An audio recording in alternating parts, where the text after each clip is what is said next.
butlletes per demanar la concreció de la data del referèndum. Aquest repartiment de 250.000 butlletes es va desenvolupar sense incidents al llarg de tota la jornada, amb l'excepció de Tarragona.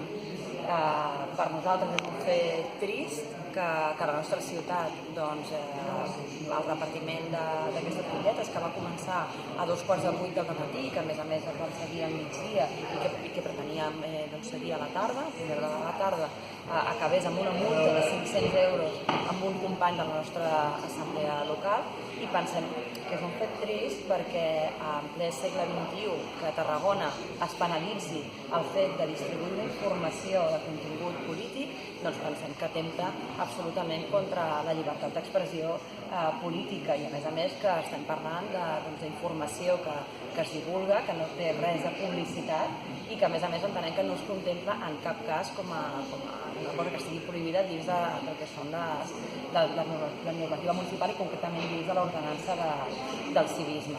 Per tant, nosaltres pensem que és un fet trist per la ciutat, tant a nivell intern, pel conjunt de tarragonins que li estem donant un missatge que estem dient que no es pot fer aquest tipus de pràctica, la qual cosa es recorda altres temps, i de cara en fora pensem que també és un fet trist que a la nostra ciutat passin coses d'aquestes. M'agradaria recordar que no és la primera vegada que succeeix.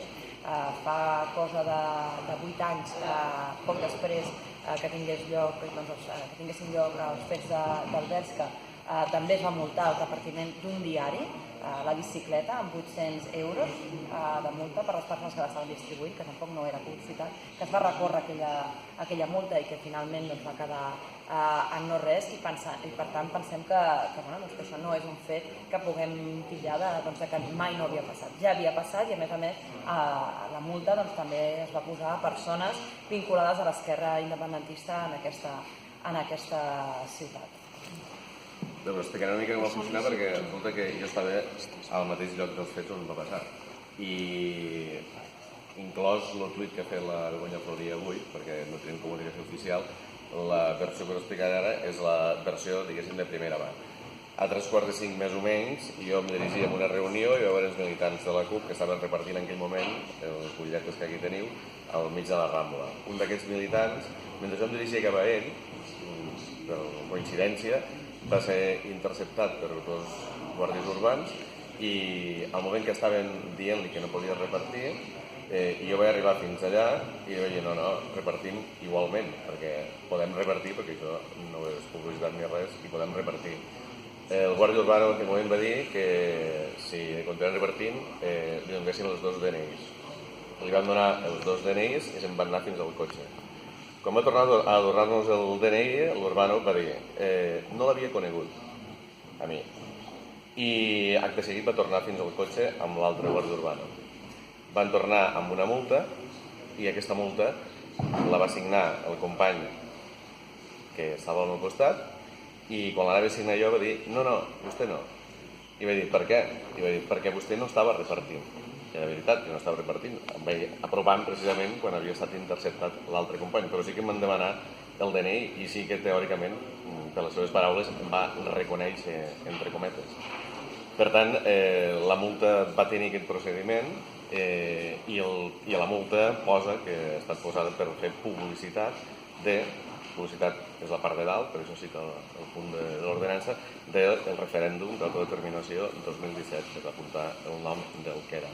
Els 2 urbanos ens van donar el seu número, i mentre estaven al cotxe van fer les trucades. Per tant, algú els va dir, no sé, davant de la situació, com havien d'actuar. Per tant, el que farem al proper ple serà preguntar, o abans, qui va ser el seu cap, perquè hi havia un cap d'aquell operatiu que va ser el qui va dir com havien de procedir davant d'això. No és que els urbanos, de fet, van dir no, si nosaltres hem fet el que ens han dit.